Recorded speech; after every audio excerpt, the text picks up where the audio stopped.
I'm Nick Knutson, joined by Will Miles. Welcome to Stand Up and Holler. On this week's episode, we'll take a look at the interior offensive line, discuss the kicker and punter options heading into 2021.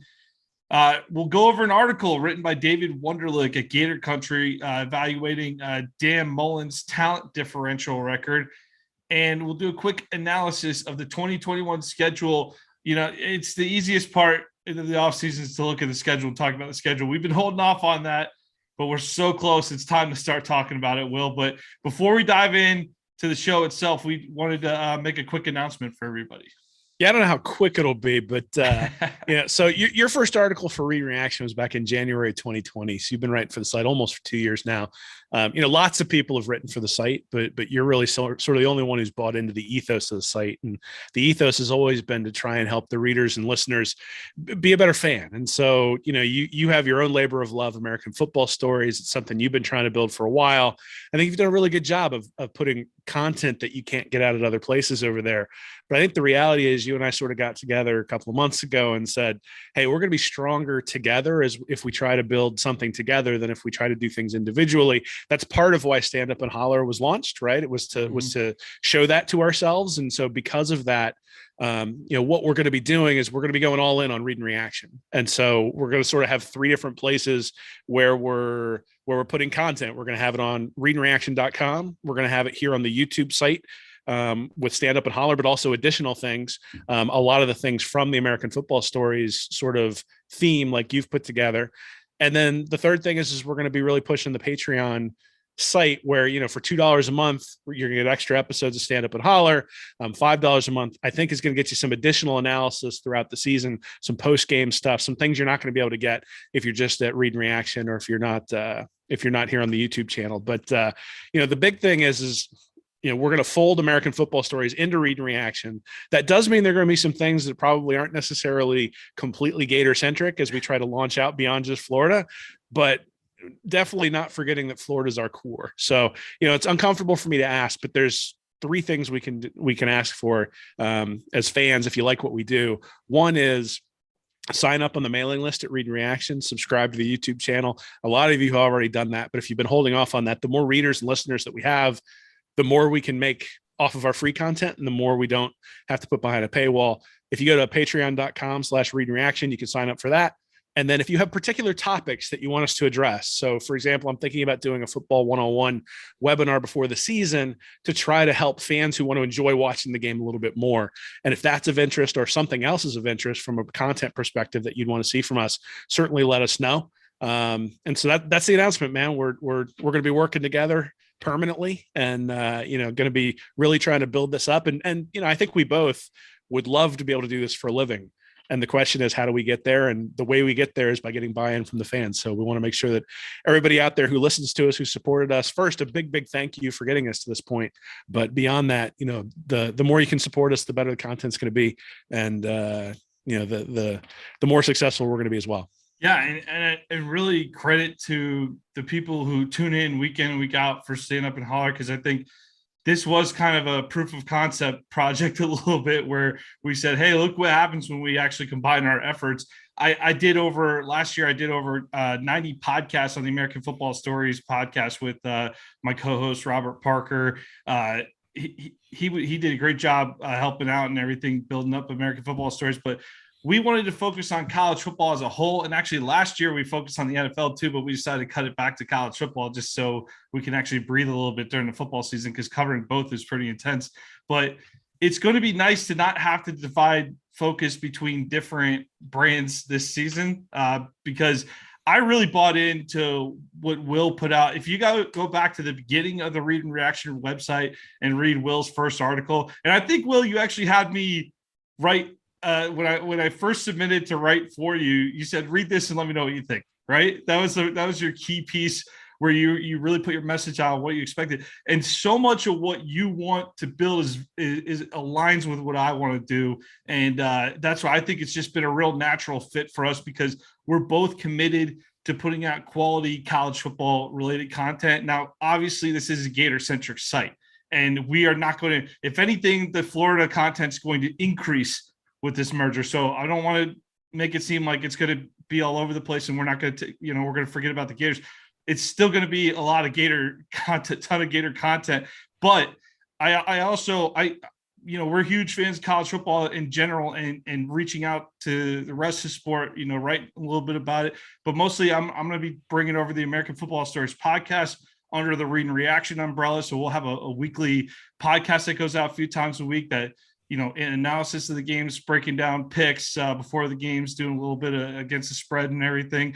And then, breakdowns from talking at length about the week that was too. So a little bit of week in review type of stuff. But in the off season, one of the things we did last year with American Football Stories was we were able to get a lot of solid interviews. The type of guys we talked to over the last year was Kevin Kelly. He was the old head coach at Arkansas High School. Now he's at Presbyterian College, but he's the coach that never punts.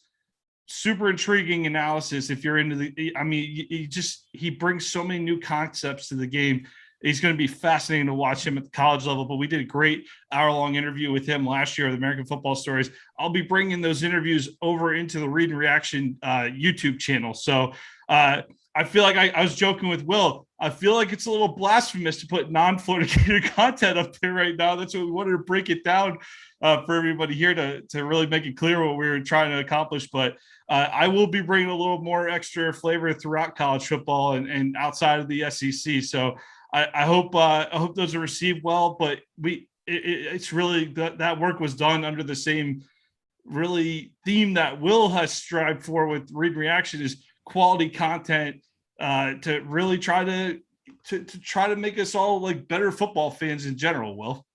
Yeah, I mean that's always been the goal. The goal has been to do something different, and we've Read and Reaction has never had access to the university, and so has always looked at stats and looked at film and different things like that as a way to tell a story. And that's the whole goal, right? Is that we're going to tell stories with statistics, we're going to tell stories with with film, and we're going to tell stories with interviews and get to a place where you're not going to be able to get this sort of content anywhere else. And that's always the goal. So part of that though is having you all participate. So if there's something specific that you'd like to see, please reach out to us, let us know. And like I said, we'll either give it a try. We're not afraid to fail. We've put up plenty of stuff that didn't get a whole lot of views. So we're used to that sort of thing, but we've also put up some stuff that everybody's really supported in a really big way. And that's one of the reasons why we're still doing it. It's one of the reasons why we like doing this sort of stuff. So, if you have feedback for us, please reach out, will@readandreaction.com or Twitter @WillMilesSEC. If you have something specific you'd like us to address, and, Stand Up and Holler and the website in terms of pregame and postgame analysis is not going away. All we're really doing is adding to that and making sure that we can focus our energy and our effort to make sure that everything that goes up onto the website is under one umbrella, but then also is the highest quality content we could bring. Absolutely. I'm absolutely fired up about this move. Cannot wait to get going. College football season is right around the corner, but Will, enough about us. Let's dive into two bits here. Take a look at the interior offensive line. We've talked extensively about the offensive line as a whole this offseason, but I do want to focus exclusively on the two guards in the center in this segment here. We're fairly confident, barring any injuries, that Richard Garage will start at left tackle and Gene DeLance will start at right tackle to kick off the season. For most of the offseason, though, we've assumed there'd be some combination of Ethan White, Stuart Reese, and Josh Braun at the two guards in the center. But based on what's been out there in the past week or two, it seems like redshirt sophomore out of Jacksonville Sandalwood High School, Kingsley Iguakin, could be the starter at center for the Orange and Blue on opening day. Two questions for you on that, Will. What has stood out about Iguakin in fall camp? And I know a lot of fans have been excited about the prospect of Nick Savage's number one project in Ethan White at left guard, and UGA flipped Josh Braun at right guard. So if Iguakin ends up winning the starting center gig, where does that leave Mississippi State transfer and 2020 starter Stuart Reese? I mean, I think if you look at the SEC, typically you need more than 5 offensive linemen to get through the schedule. Ideally, you'd like 8, 9, 10 guys. I think Mullen said the other day in one of his press conferences, or maybe Hevesy said it, that there's 7 guys that they trust up front. So you got a Guaquin that you add to that, but then who's the 7th, right? Is it Michael Tarquin? Is it Will Harrod? Is it Gerald Mency? Is it Richie Leonard? Is it Caleb Boating, the transfer who recently came in? Who's that 7th guy?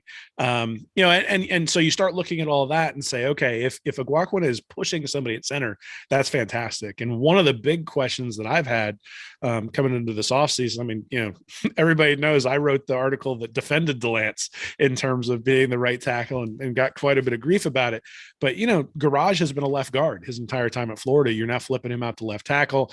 You lose Stone Forsythe, you lose Brett Heggie, and all of a sudden now the left side of your line looks a little bit weak in comparison to the right side, at least in terms of experience.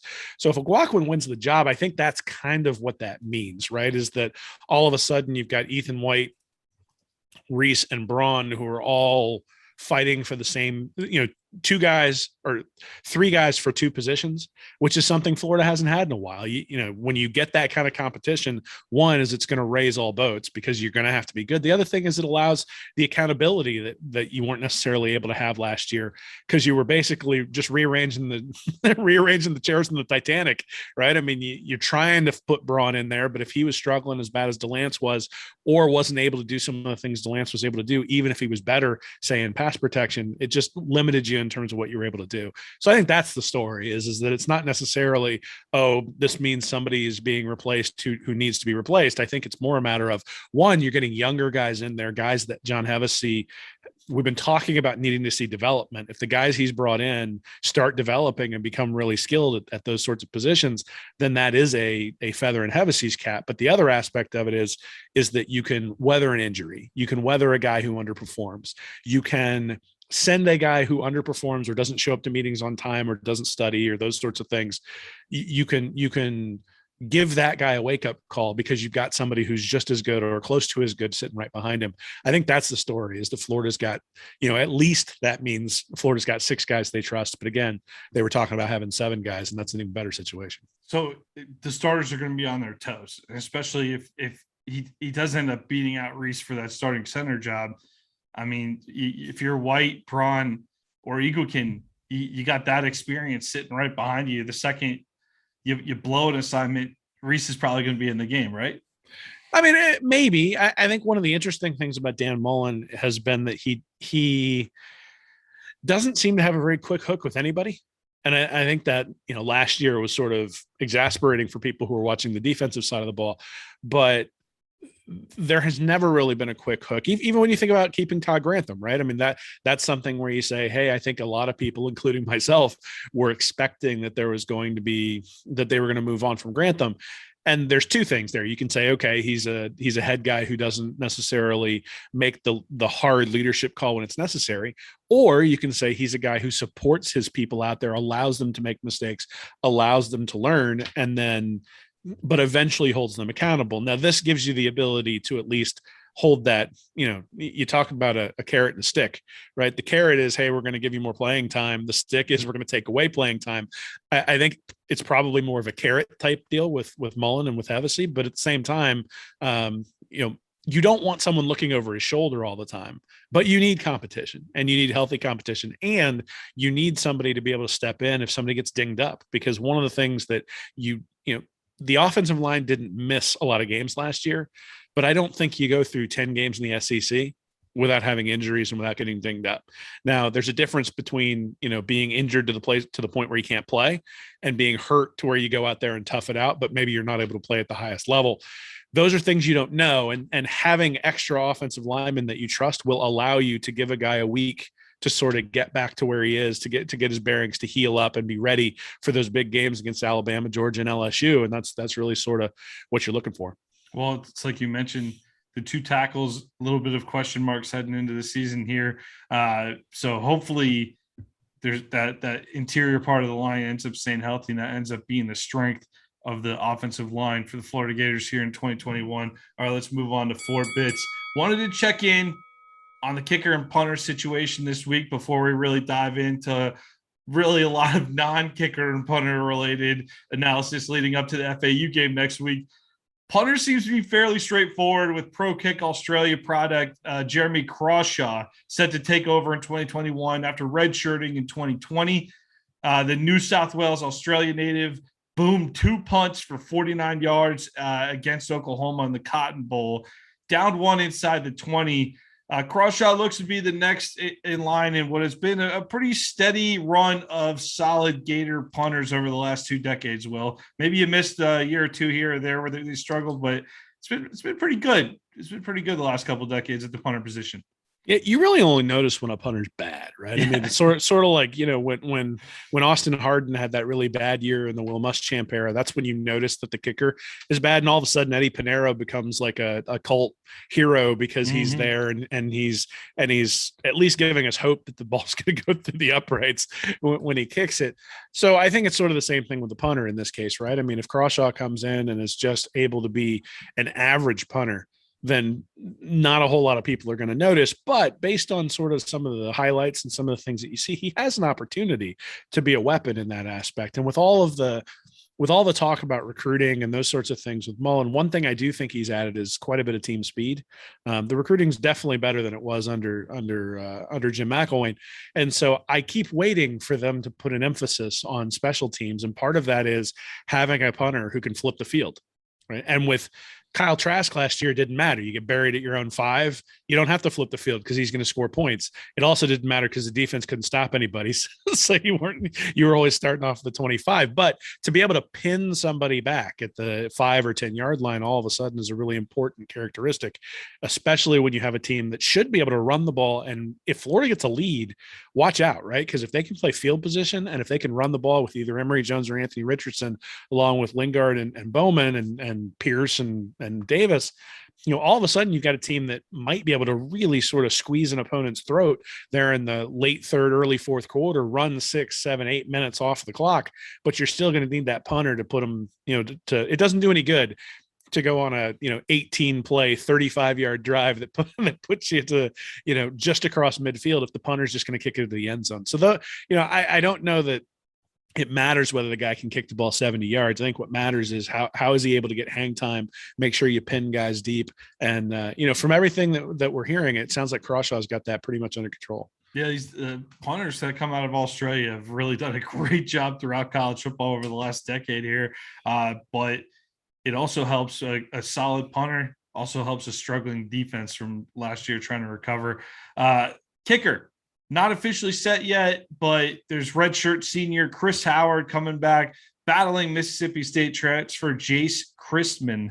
Howard has only appeared in 6 total games. Of course, Evan McPherson's been here, the NFL draft pick for the Cincinnati Bengals this past offseason. So he's been backing up pretty solid kicker. But Christman comes in as a graduate transfer, eligible to play right away. He went 32 of 40, 80% success rate there during his time with the Bulldogs. Only missed 1 in 128 extra points. Got beat out last year in Coach Mike Leach's first season in Starkville, and has a career long of 51 yards. So he sounds like fairly accurate, but maybe not a gigantic leg there, Will. Who are you expecting to come away with the kicking battle? I mean, I think it's going to be Christman, right? I mean, if you look at Howard, he was 2 of 2 last year, 7 of 7 on extra points. So he got out there a little bit, but not necessarily, certainly wasn't beating out McPherson. Now, McPherson had an NFL level leg. I think you could maybe, and I think fans did complain about some of his accuracy in those close games, particularly the LSU game at the end of the year. And then we had the weird kick against Kentucky a few years ago where it sort of looked like it was good and somehow wasn't. But beyond all that, I mean, McPherson was actually a really good kicker. I think he completed something like 87% of his kicks last season. Much. And so if you're looking now at a guy like Crispin, 32 of 40, that's 80%, right? And so, but 127 of 128 overall on extra points. So a guy who's going to go out there and get the job done, whether or not he's a guy who can really be a difference maker or not, is still to be determined. But Mullen knows him. He's got a lot of experience in the SEC. It's not as though you're going to cause a transfer or anything like that with Howard. I mean, Howard is a senior. You've got Crispin coming in as a transfer. He's a senior. So they're going to have to replace that guy, right? They're going to have they have a kicker come in Mhm. to replace him, however they end up doing that next year. But at the same time, I think Mullen, knowing Chrisman, knowing what he's getting, and let's be honest, I don't think you go out and I don't think you use at least what would have been until recently an initial counter that impacts your high school recruiting on a kicker if you're comfortable with the guy that you got in camp. And so because of that, I think that Chrisman's probably the guy. I saw that Howard handled the kicking duties. I was McPherson hurt against Missouri last year. That was one of the games Howard got in and kicked a few kicks in, but did pretty well on the kickoff. So maybe you get a little bit of a split there where maybe Howard handles the kickoff duties. I'm totally speculating there, but I'm with you. I think Chrisman's going to end up getting the kicking job in terms of field goals and extra points. Well, I mean, and I think yes, that might make a lot of sense to have somebody do the kickoffs, especially if they're a little bit more consistent, or if just you want to make sure that your kicker doesn't get hurt trying to tackle somebody on kickoffs, right? But at the same time, field position is so critical, especially when we don't really know what we're getting on either the offensive or the defensive side of the ball this year. And so early on, I think you probably just put whoever's the best guy out there, regardless of, whether you're splitting time or those sorts of things. I think you get the guy who's the most skilled at what you want to do on the kickoffs. Though, to be honest, in college football now, because you can fair catch it like at your own 5 and it gets returned to the 25, kickoffs have become less important. So at that point, a guy having a huge leg is less important than having him really be deadly accurate from like 45 yards in. All right, let's move over to 6 bits here.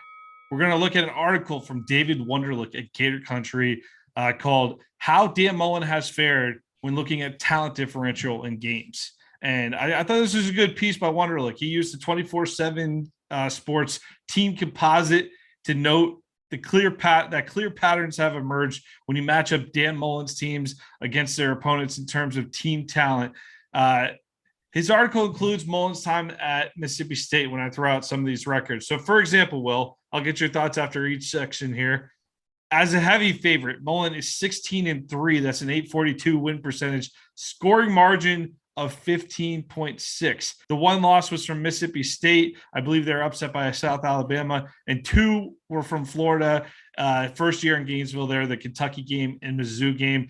Can't say I'm overly surprised at this stat. They tend to deliver as expected when you're a heavy favorite, though. That's a good sign. Yeah, I mean, I think there were some times in the Mullen regime, or I'm sorry, in the Muschamp regime where that wasn't necessarily true. So I think that there are some things that you look at and say that the bigger thing there is not necessarily the record. The big thing to me is the point differential. I looked at something a while back, and it was Mullen versus McElwain, and it sort of divided the different teams that they had played. And I think it was talent profiles. I can't remember exactly what it was, but basically Mullen was beating the teams that he was supposed to beat, but he was also beating them the way he was supposed to beat them. And this was coming into last year.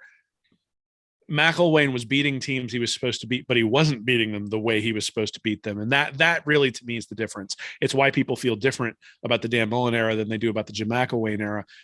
Also because Mullen just went through his third year and went 8-4, and the third year for McElwain was a disaster.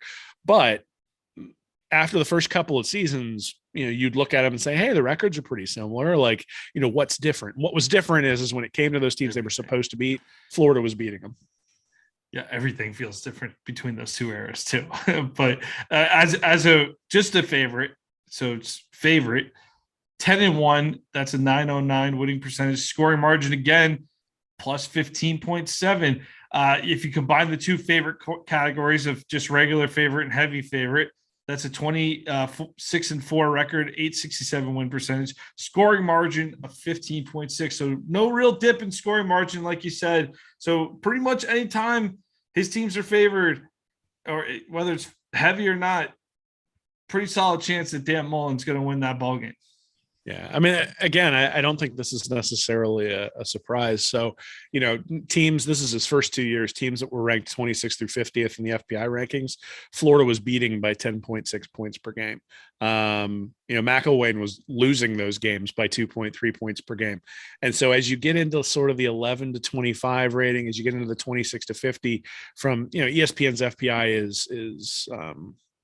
is flawed, but at the same time, it's a decent measure of how good a team is. And against those better teams in that 26-50 range, Mullen was beating them at a pretty regular clip, which says something. And again, the way you expect to beat those teams, right? That if you're a top 10 team, when you take on a team that's in the 25-30 ranking, you expect to beat them by 10 or 15 points. And Mullen has been able to do that. And last year was able to do it as well, right? I mean, the game against A&M, I think you'd say A&M was ranked pretty high. The only one last year that you wouldn't, and Alabama was, and Oklahoma was, the only one you would say wasn't ranked up that high was LSU. And obviously those are the ones you got to avoid. But based on Wonderlick's analysis and based on some of the stuff I've looked at before, those are pretty few and far between for Mullen.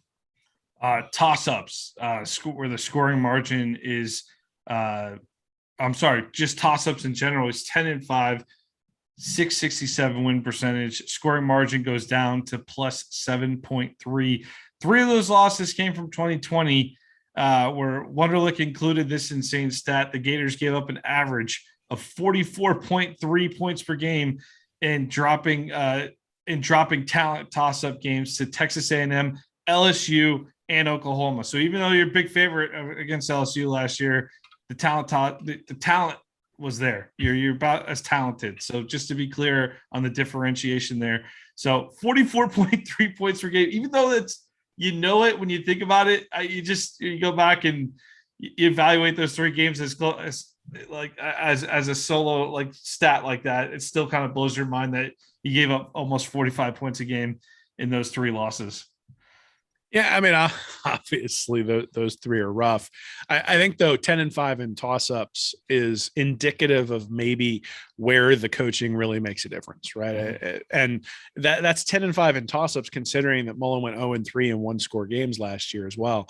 Now, again, I think the A&M game, Florida was either a slight favorite or that was pretty close to a toss-up.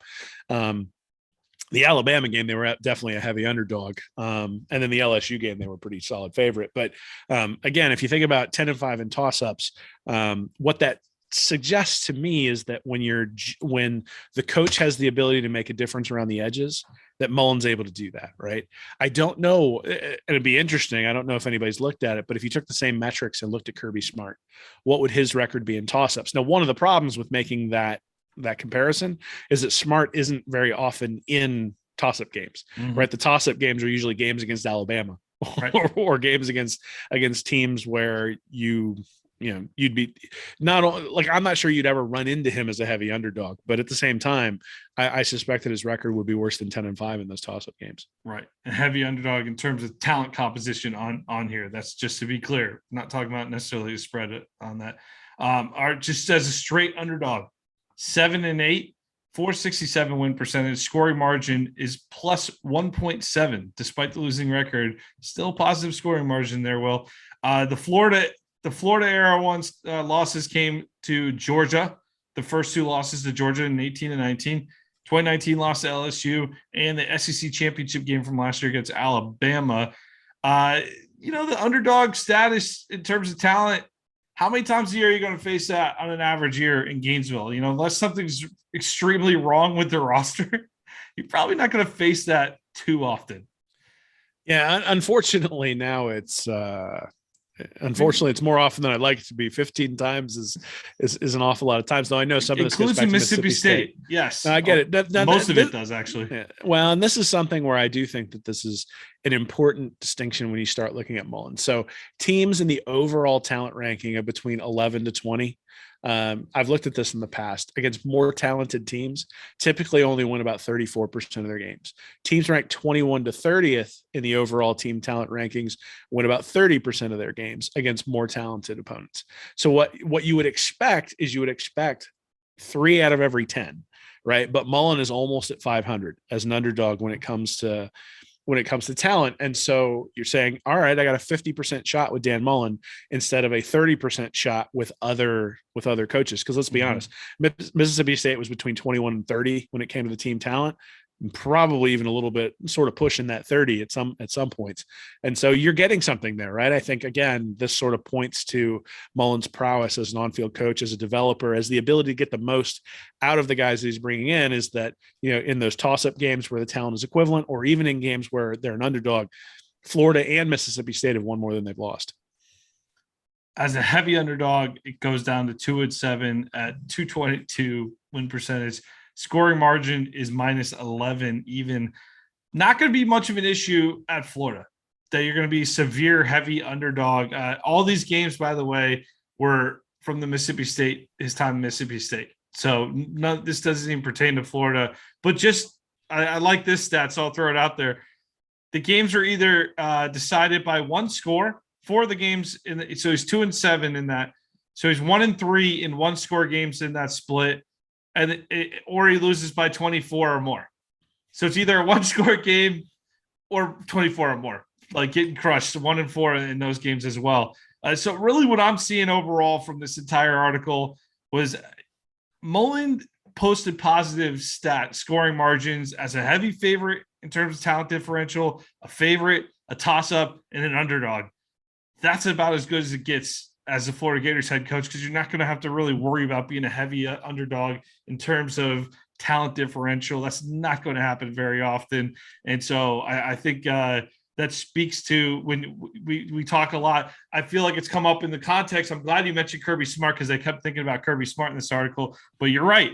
Georgia's talent differential, they're always going to be on the upper end of that with their recruiting classes of late. So it's not much of an analysis to do on Kirby Smart with this, but we've been talking about Mullen's ability on field versus Kirby's ability in the recruiting cycle. I think this points to the fact that this isn't just something that we're speculating over, that there's hard evidence that Wunderlich points out here. And that's what I liked about the article. No, yeah, it's an interesting look. I mean, one of the things you'll hear me especially, but a lot of people harp on Mullen's recruiting. His recruiting isn't terrible. His recruiting at Florida is not as good as Urban Meyer, not as good as Steve Spurrier, I don't think either, and not as good as some of the guys who haven't won as many games as he's won either, right? I think Will Muschamp had better recruiting. I think Ron Zook had better recruiting. And so the fact that we're getting results that are better than Zook or Muschamp says something about his ability to coach on the field. The fact that we haven't had the same success as we had under Urban Meyer, I think also says something about the importance of having high level players and high level talent, especially in an environment where Georgia has those guys and where Alabama has those guys. But, you know, Kirby Smart's 0-3 against more talented teams in his time there at Georgia. And you wouldn't call those heavy underdogs from a talent perspective, but Alabama is the only team that he plays that's more talented than him on a regular basis. And he's 0-3 against Nick Saban. You know, I'm sure the people up at Athens are getting a little bit nervous about what that means, right? If you can't get over that Alabama hump, you got to wait for an Alabama down year. And that stinks when all you're doing is hoping for a down year from your opponent, as opposed to thinking you have a real opportunity to win. You mentioned the 2-7 as a heavy underdog at Mississippi State. I do think that's actually relevant at Florida, though, because it may not fit the definition of heavy underdog, but from a talent gap perspective, that's really what we're talking about when we're talking about Florida consistently competing in the SEC against Georgia and against LSU and against Alabama. And so, you know, those are the games that Mullen's going to have to start delivering in. And I think he's going to have an opportunity. I mean, we've seen it. You know, you mentioned last week, I know people were sort of accusing you of, you know, just being okay with 9-3 seasons. but I don't know that, you know, again, I don't think either one of us thinks that's okay long term. At the same time, you do have to build, right? And so the loss to Alabama last year in the SEC championship game, while disappointing, was a heck of a lot better than any of the losses that Jim McElwain had in the SEC championship game against Alabama. You know, the win against Georgia was a big step forward, but it only matters if you continue taking steps forward and continue playing those games. If Florida and Georgia are consistently going back and forth with one score games, sometimes Georgia gets Florida, sometimes Florida gets Georgia, I think for the most part, Gator fans are going to be okay with that. Sure, we'd love to have an 8-2 run against the Bulldogs, right? And that would be fantastic. But given the limitations in terms of just total players available and Smart's ability to recruit, and Alabama being on the other side, I think there's a reality that we're going to have to accept, which is that, you know, that Mullen's record indicates that he's going to give us a shot, which is something, I mean, let's be honest, in 15 and 16, when we got to the SEC title game, I'm not sure a whole lot of us thought we had a shot. No. And last year when we got there, I still think it coming out of the LSU game, we're like, probably not much of a shot. And Florida put on a show. So, you know, there are plenty of things that we can criticize Dan Mullen for, but getting the most out of the guys he's got on the roster isn't one of them. And I think Wunderlich's article just really points that out. Yeah, I think in terms of talent differential, I'm glad you mentioned it. we talk a lot about the differences in recruiting between Florida and the ultra elite, but that's because they are competing against Georgia. They are competing against Alabama for those recruits. And you want to see that time return to the Meyer era where Florida was the team getting those guys. They were getting the number one classes, and you want to see that come back to Gainesville. And you know that's the formula to ultimately be the dominant force in the conference. And right now, I guess what we kind of harp on, I feel like there's sometimes you can maybe look at what we're saying about recruiting and take it in a negative light, when in reality, we're really just talking about that minor difference between what we're doing and like at maybe like what, you know, number 9 in the country in the rankings versus number 1 or number 2 or number 3, right? We're talking about that 6 to 18 gap there. That's where most of our focus is. And it really comes down to those 5-star players, a couple of those guys going one way versus the other, and a couple of guys from Fort Lauderdale going up to Alabama instead of staying in state, you know? So I think that's where it's important to understand the distinction that the talent gap's not that far off, but it definitely exists to some extent. I guess that's that last week too. I want to go on the record where I was talking about having a little perspective last week of where we came from. I am definitely a 12-0, regular season, let's go win the national championship type of guy. Let's go do that. But I also have followed Florida football and understand history, and we've gone 12-0 exactly 2 times ever in our entire school's history. So, you know, there's a chance that a loss can happen here or there, even though we don't like it. But I still think that Wonderlic gives us outstanding evidence that Mullen is a really solid coach, really in all types of situations almost. I mean, I would be curious, though, to see what other coaches' record look like in a similar situation, Will. Yeah, so I mean, like as a heavy underdog, as a heavy favorite, most coaches' records are probably pretty solid, right? Like, I mean, like it's probably semi-reflective, but maybe that point margin might not be the same. And the fact that Mullen even has a positive point margin as an underdog when he's 7-8 means that he's putting up a fight even in those losses.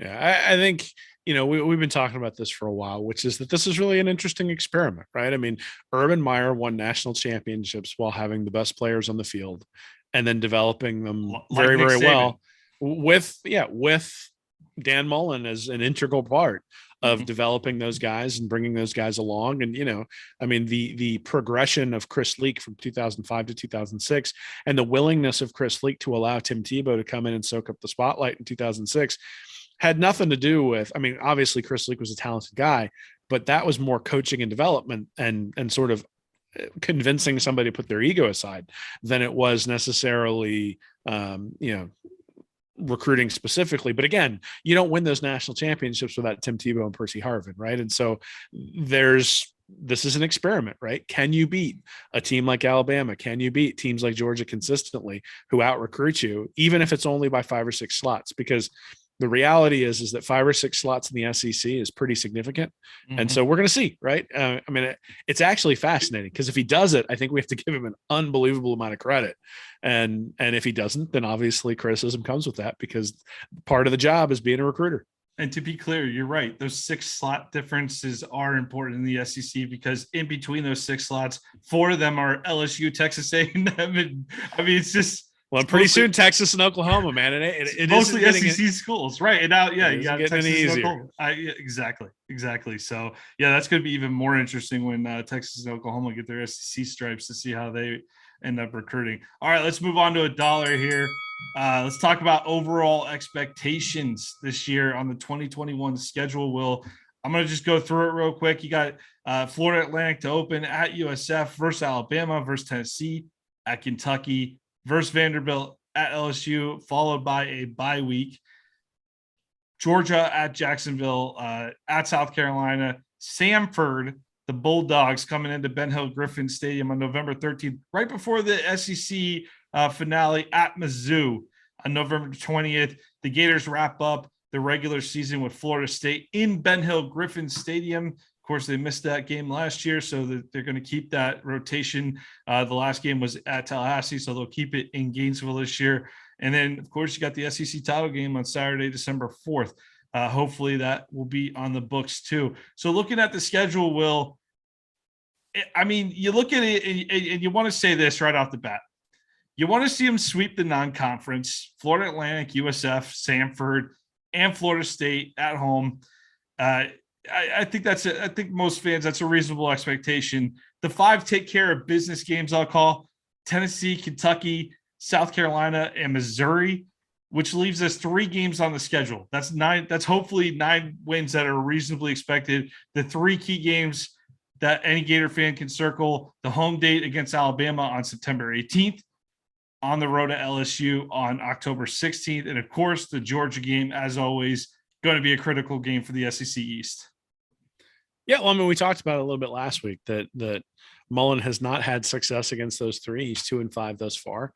And so, coming out of this season, 2-8 is going to be a problem. So if you look at the absolute floor for the team, I mean, you're looking at 9-3, right? I mean, the expectation, and I think it's a valid expectation for a team that is a top 10 recruiting team that's bringing in all the kinds of recruits that they're bringing in, is that, again, if you're going to go to that talent underdog, talent favorite type model, you got to win those things consistently. You can't go out and lay an egg when you go at Kentucky. I mean, I think Kentucky is a tougher team than they have been in the past. I mean, but at the same time, you got to take care of business.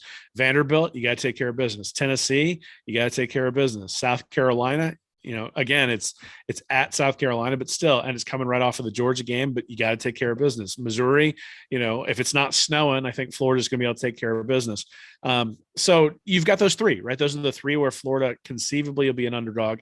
Alabama, I think legitimately so. Georgia, I think legitimately so, based on what people think JT Daniels is going to be able to do. And then LSU, I think they'll be an underdog by virtue of the fact that they're on the road. That was in Baton Rouge. But I mean, that's what I would say. I'd say minimum expectations as a successful season would really be 10-2, because I think you got to go at least 1-2 in the Alabama, LSU, and Georgia cauldron to call it a successful season. I think you got to be competitive in all 3. I think we know Georgia's always that's going to be a toss-up game right now, just where we're at as a program, looking at that as a toss-up. Bama is replacing a lot. We'll talk about Bama in a second, but I want to first start with LSU. I know we throw LSU in there it's really out of respect for me. Last year they came in, they upset us even on a down year. That was obviously disappointing. But the Tigers open this season, going an interesting road game to open the season at UCLA on September 4th. Unfortunately, that's going to be head-to-head against Florida, FAU, Clemson, and Georgia. So I'm not sure how many Gator fans are actually able to really pay a lot of attention to LSU at UCLA. But I don't think that's going to be a total cakewalk for LSU, because I think Chip Kelly's got that UCLA program up and running a little bit. You'd like to, if you're an LSU fan, you're certainly expecting to win that game still, but I think they'll be pushed. If they come away from UCLA with the loss, though, Will, and we're looking at kind of a struggling offense like we saw for a good chunk of last season. I know they exploded against the Gators, but that offense did not click for a good part of the season. We've already seen in camp the Miles Brennan go down with injury. It's looking like Max Johnson's going to get the job, who started against Florida. Are we sure LSU's bouncing back this year? Because right before Florida, they play their SEC games are at Mississippi State, Auburn, at Kentucky, and versus Florida. I'll tell you what, it wouldn't shock me if LSU had a loss or 2 coming into the Gator game in middle of October. Yeah, I mean, so I think one of the things is that LSU is sort of the bellwether. It's the way Florida gauges itself on a regular basis, right? So that game is always one of the ones where you say, hey, this is how we're going to evaluate ourselves as a team. We'll know where we stand after this one. It's a little bit later in the season for Florida this year than it maybe normally is. Mm-hmm. It's interesting that they go at LSU, then have a bye and play Georgia. So they sort of get those back to back. And you can envision a scenario where the confidence coming out of the LSU game is really, really high and sort of filters its way into that Georgia game. And maybe Florida's able to jump up quickly. The thing that's really going to be the determining factor is Max Johnson when it comes to LSU, right? I mean, 88 of 150 last year. So 58% of his throws, he completed 7.1 yards per attempt. I'm not sure he completed another pass outside of the game against Florida, because he definitely averaged more than 7 yards an attempt there against the Gators. Even still, that the LSU team, and granted depleted, but the LSU team was just barely able to squeak that one by. That, I think, is why that game, Florida's an underdog going in, is because every one of these games against LSU is a squeaker. Even, Florida even played that Joe Burrow team a couple of years ago closer than just about anybody else did. And if Trask doesn't throw that interception in the end zone when they're going in to tie the game, and if they call a hold against Tyree Cleveland there on the outside before Trask throws that ball, that game's a lot closer than the 14-point differential at the end. And, there have been a couple of games where it's a touchdown or 2 touchdown difference over the last maybe 15 years with LSU, but I can think of more fantastic LSU games than I can think of like complete laughers one direction or the other. And I think that's probably why you end up, it's just always weird. The teams are relatively equal when it comes to talent. And, Max Johnson doesn't have to be fantastic all year long to be fantastic in one game. He's clearly shown that he has the ability to come into the swamp and play decently. And so when he's at home in Baton Rouge, now you got to rely on Emory Jones to come in and play well, or Anthony Richardson to come in and play well on the road against LSU. That's a challenge, right? I mean, that will really be Florida's first real road test. I mean, at USF is going to be a home game. And let's be honest, I've gone to Kentucky. It ain't going to be that loud. So, at LSU is a different animal. And that's one of the things that I think everybody sort of says, okay, as you get new starters who have to play on the road, all of a sudden your margin for error shrinks. And so even if you think Florida is going to be a better team, I think that one's probably close.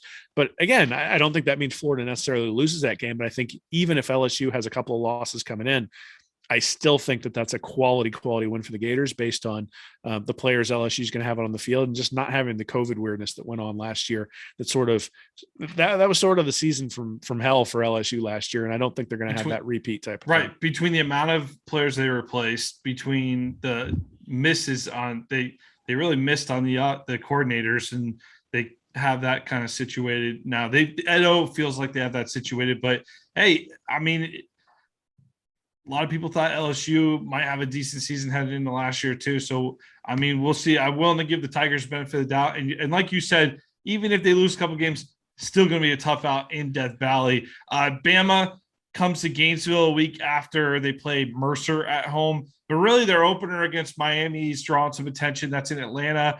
De'Aaron King, obviously coming off the ACL. We'll see how he does with that. I mean, it would have to be the De'Aaron King the start of the De'Aaron King Heisman campaign for me to see any chance for Miami to compete with Bama in this game.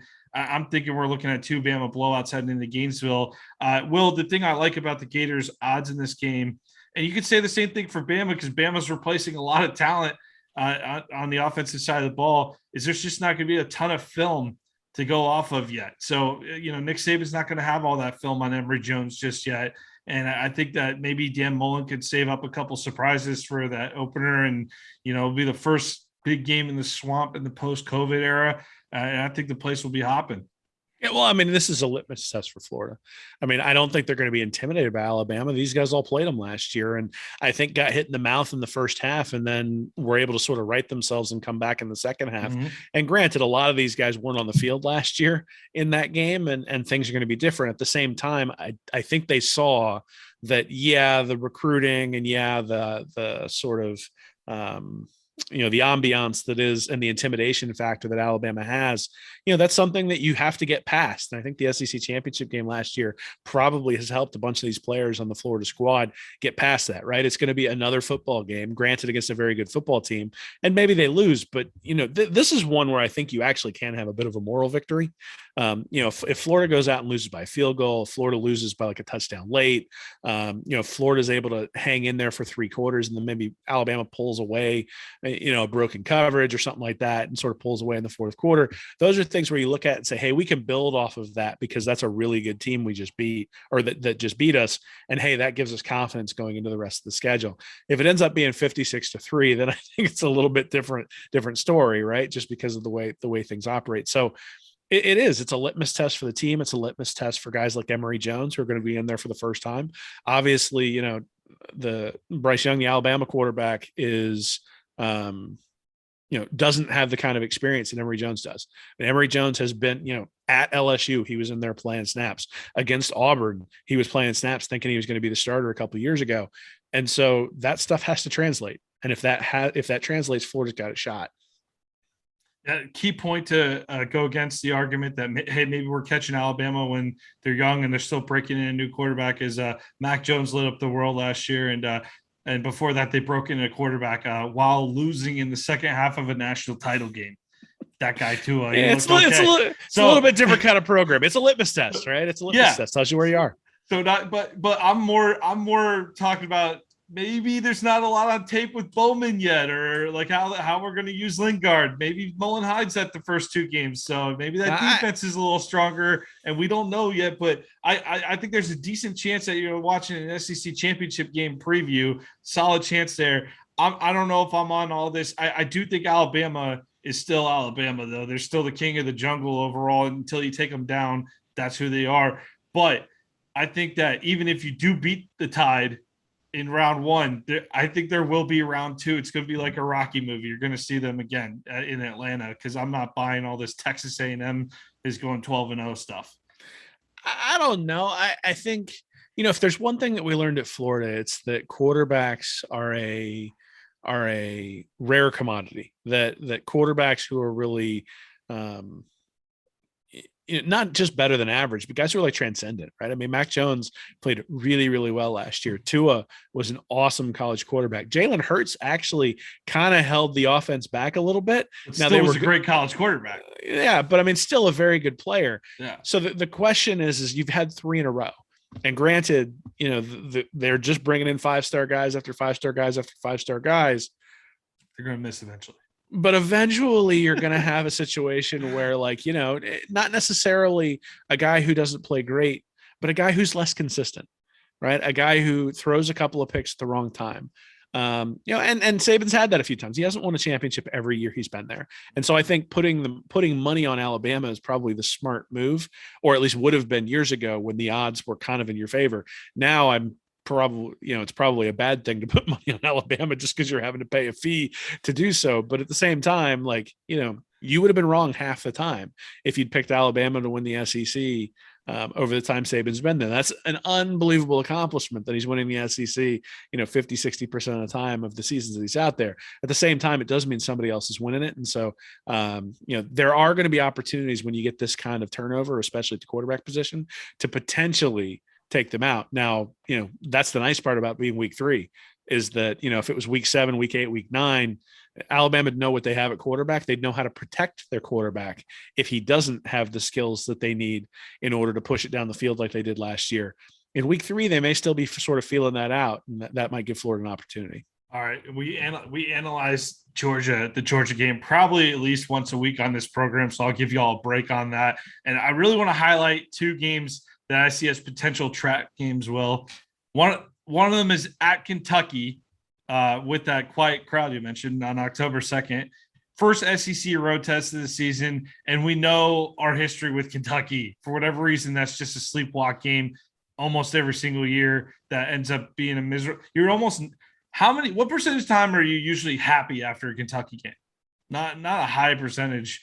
You're usually pretty, like, we were pretty sloppy in that game. That's usually kind of, you walk away with something like that. Trap game number 2 for me, Will, at Missouri on November 20th. It's unusually late in the season. It's a road trip to Mizzou. It's the last week of SEC play, but it comes a week after the Samford game, which will be like I don't know, the game where they'll rest all the injured players and give them a break against that Samford team.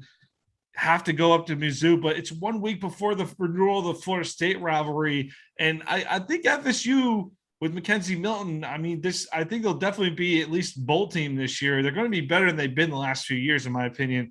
So it's a little bit of a, having to go down and then back up again type of situation. I think that's kind of difficult to do.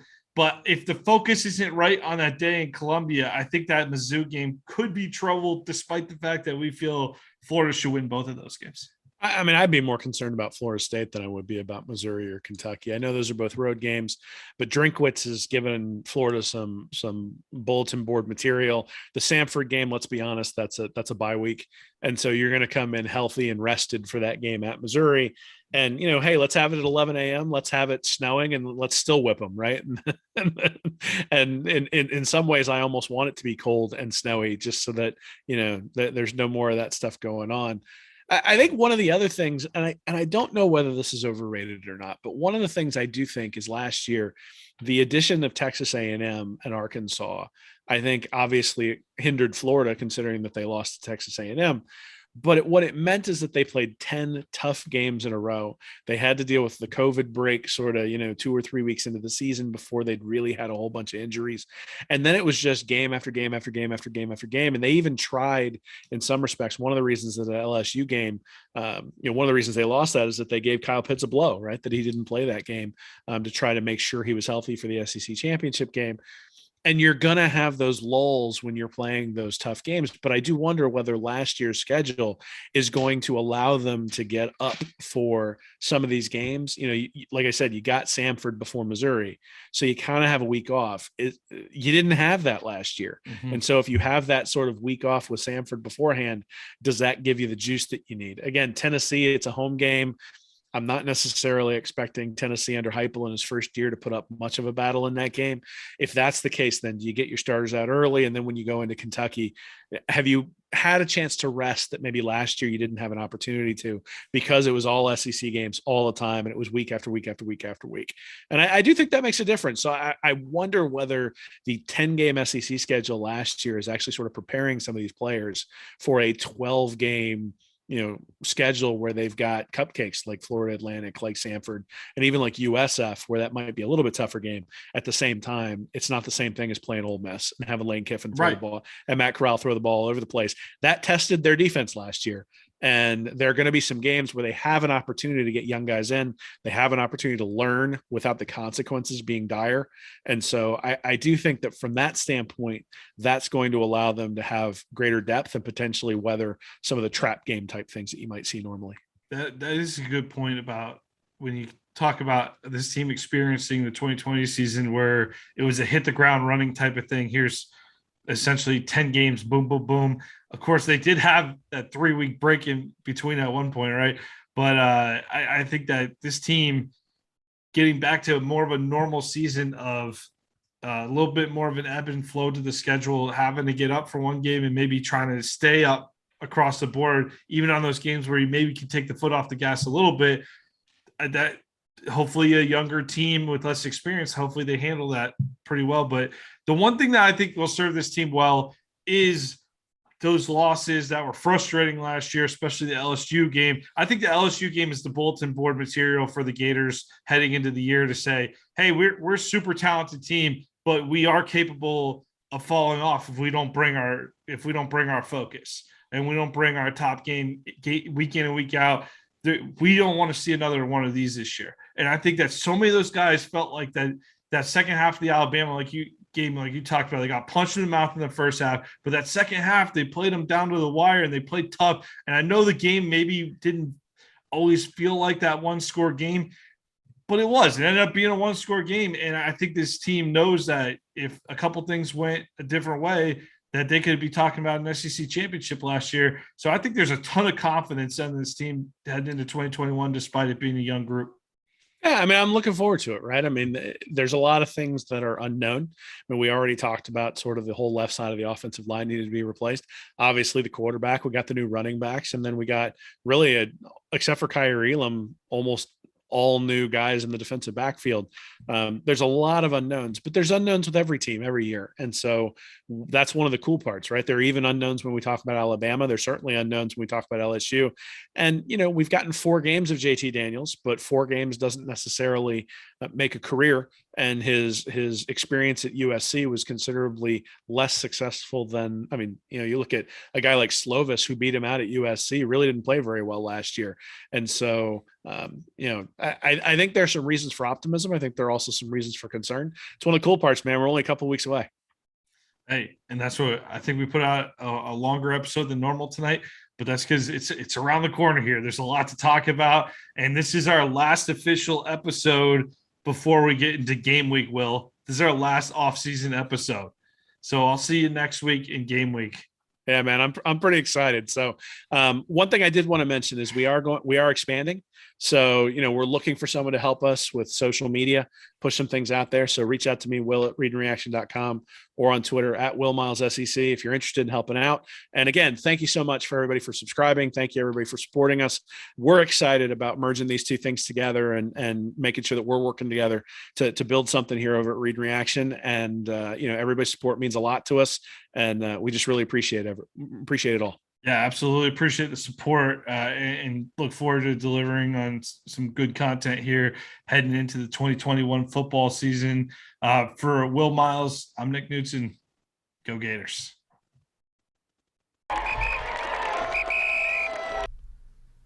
Thank you for watching this episode of Stand Up and Holler. Be sure to subscribe to the Read and Reaction YouTube channel. Join our Patreon community at Read and Reaction for bonus content each week. And check out our website at readandreaction.com. I'm Nick Knudsen, joined by Will Miles, and as always, go Gators.